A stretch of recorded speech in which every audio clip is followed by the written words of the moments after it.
आप सबको डॉक्टर रजनी रमन झा साह, आचार्य संस्कृत विभाग, राजकीय महारानी सुदर्शन कन्या महाविद्यालय बीकानेर का नमस्कार स्वीकार। हमने लट लकार पढ़ लिया और इसके बाद लिट लकार पढ़ लिया। अब हम लंग लकार पढ़ेंगे। लंग अर्थात भूतकाल। भूतकाल में भी कैसा भूतकाल?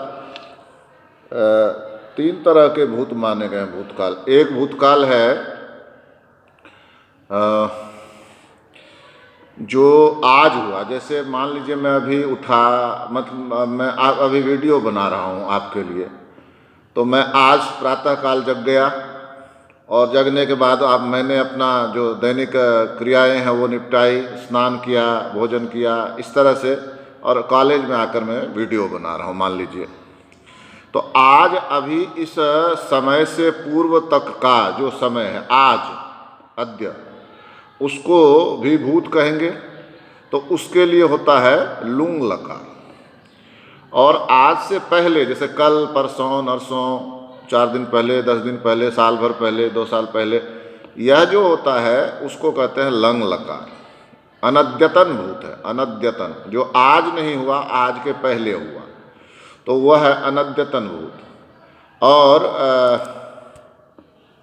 और दूसरा, तीसरा कौन होता है? तो तीसरा होता है ऐसा भूत जो आपके, मेरे पिताजी के, मेरे दादाजी के सामने नहीं हुआ, उससे पहले हुआ। जैसे रामो राजा बभूव, राम राजा हुए, तो रामो राजा बभूव में राम जब राजा हुए, न मैं था, न मेरे पिताजी थे, न मेरे दादाजी थे, न मेरे परदादा थे, पता नहीं कितने वर्ष पहले वो हुए।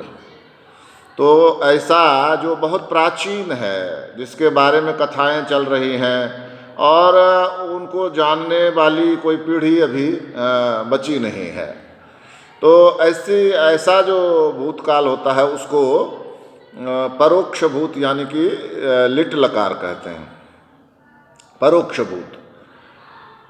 यह सब व्याकरण की दृष्टि से बिल्कुल सही है, किंतु साहित्य में यह भेद समाप्त हो जाता है। साहित्य में छंद के अनुसार जो ठीक बैठता है वो कवि ले लिया करते हैं, चाहे वो परोक्ष भूत हो, चाहे वह लंग लकार हो, चाहे वह परोक्ष भूत यानी लिट हो, या लंग लकार हो, या लुंग लकार हो, अद्यतन। तो इस तरह से, लेकिन व्याकरण की दृष्टि से तो इनको पढ़ना ही पड़ेगा, क्योंकि ये अलग अलग शब्द रूप पाए जाते हैं। तो अभी जो हम पढ़ रहे हैं लंग लकार, उसमें आज के पहले, आज जो आज माना जाता है सूर्योदय से सूर्योदय तक। जैसे आज का सूर्योदय हुआ और दिन बीता, फिर रात बीती, और अब जो अगला सूर्योदय होगा, इस पूरी इकाई को एक दिन माना जाता है संस्कृत साहित्य में या हमारे शास्त्रों में। अंग्रेजी तारीख के अनुसार 12 बजे के बाद तारीख बदल जाती है, रात के 12 बजे के बाद तारीख बदल जाती है। हिंदी तिथि के अनुसार सूर्योदय के बाद तिथि प्रारंभ होती है। सूर्योदय से, ठीक सूर्योदय से तिथि प्रारंभ होती है और अगले दिन के सूर्योदय तक वह तिथि चलती रहती है। यह एक बड़ा भेद है अंग्रेज़ों के, यूरोपियन या उसको ग्रेगोरियन कैलेंडर भी कहते हैं, उसमें और हमारी तिथि के पंचांग में बहुत बड़ा अंतर है। अस्तु, जब हम लंग लकार पढ़ रहे हैं तो लंग लकार में, जैसा कि सभी लकारों में होता है, इसमें भी 9 रूप हैं। लंग लकार भू धातु है, परस्मय पद है, तो उसी तरह से एक वचन, द्विवचन, बहुवचन है, फिर प्रथम पुरुष, मध्यम पुरुष और उत्तम पुरुष है। तो इसका रूप बनता है अभवत, अभवताम, अभवन, अभवः, अभवतम, अभवत, अभवम, अभवाव, अभवाम। अब ये ऐसा है कि इसको आपने याद करना ही पड़ेगा इन रूपों को, उसके बिना बात नहीं बनेगी। मैंने लिख दिया है और आपको PDF भी भेजेंगे ही, भेज दिया जाएगा। तो आपने इनको याद करना है, 9 के 9 रूपों को याद करने से बचिए मत।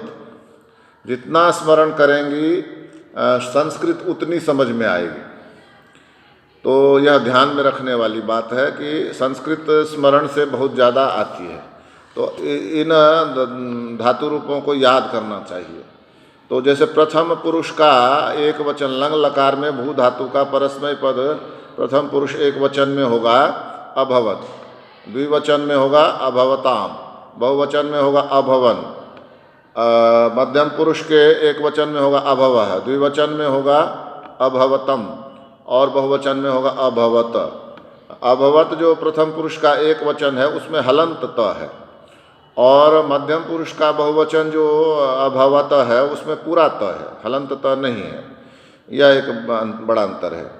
उत्तम पुरुष में अभवम एक वचन में अभवम, द्विवचन में अभवाव और बहुवचन में अभवाम।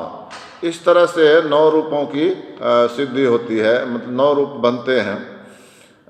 उनको याद करना चाहिए। तो अब प्रश्न है कि ये जो लंग लकार है यह आपको जो भू धातु का के 10 लकारों में रूप पढ़ने।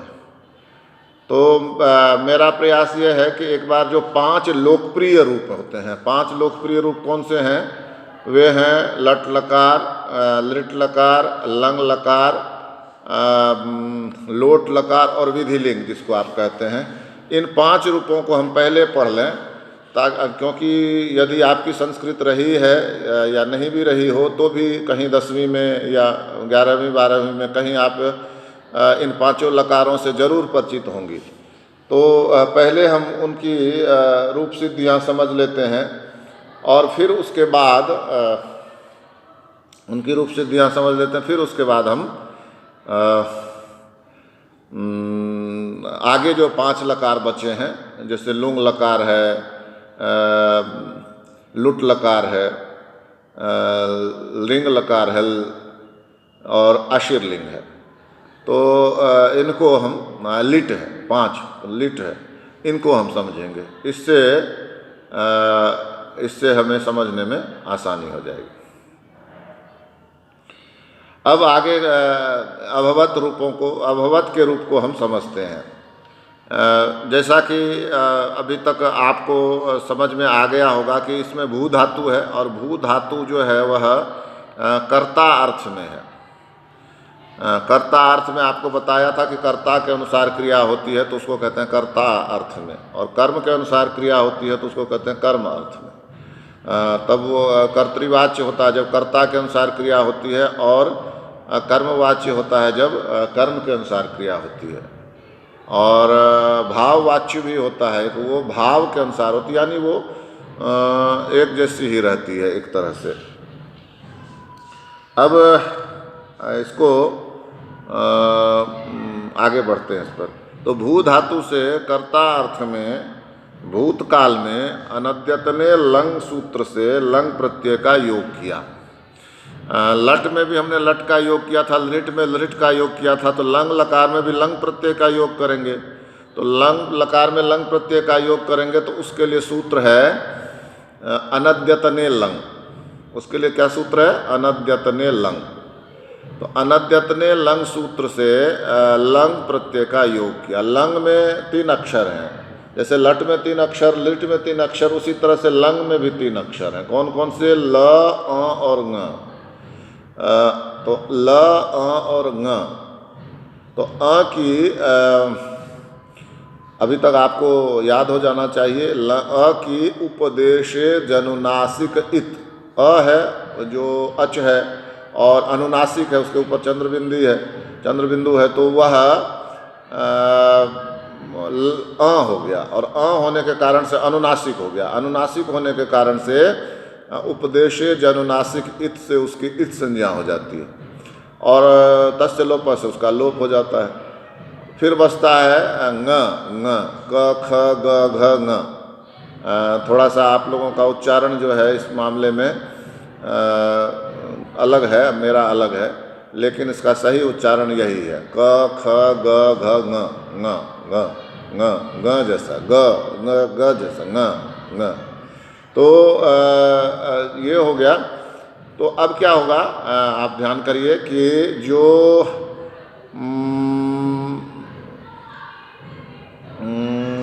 हाँ, ङ की चूँकि वो अंत में है और हल भी है, इसलिए हलंत्यम सूत्र से उसकी इत संज्ञा हो जाएगी। किसकी?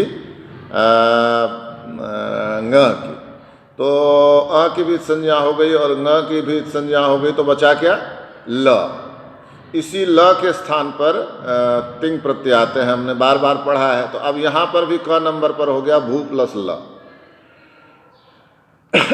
अब इसी ल के स्थान पर तिंग प्रत्यय आएगा, तो आपको पता है कि प्रथम पुरुष एक वचन में कौन सा प्रत्यय होता है? परस्मय पद प्रथम पुरुष एक वचन में तिप प्रत्यय होता है। तो परस्मय पद प्रथम पुरुष एक वचन में तिप तजी सूत्र से तिप प्रत्यय आया। तिप में प की इत संज्ञा हो जाएगी, क्योंकि वह हलंत है। हलंत्यम सूत्र से प की इत संज्ञा हो जाएगी। तिप में प की इत संज्ञा हो जाएगी, क्योंकि वो अंत में भी है और हल भी है। तो हलंत्यम सूत्र से उसकी संज्ञा हो जाएगी, और तस्य लोप सूत्र से उसका लोप हो गया। तो ती बचा, भू प्लस ती। अब यहाँ एक विशेष बात है, भू प्लस ती तो हो गया।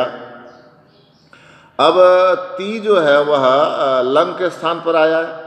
ती आया ल के स्थान पर। ल क्या है? लंग का है, यानी ङ की जिसमें इत संज्ञा हुई। तो ती कौन से लकार में आया है? गीत लकार में।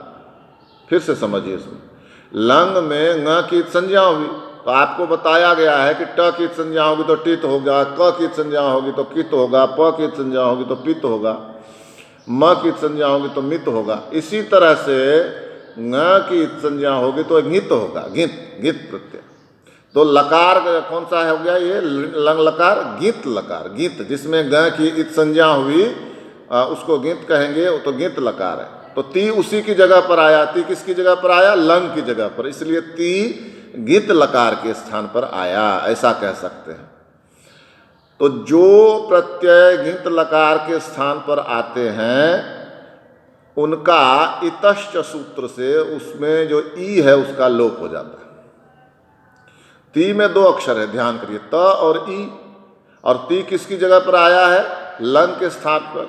और लंग क्या है? गीत लकार है। ङ की संज्ञा हुई इसलिए गीत लकार है।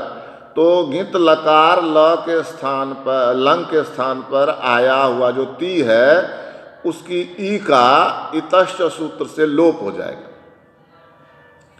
तो क्या बचेगा? ती में से ई निकल गया, तो बचा क्या? हलंत त हलंत।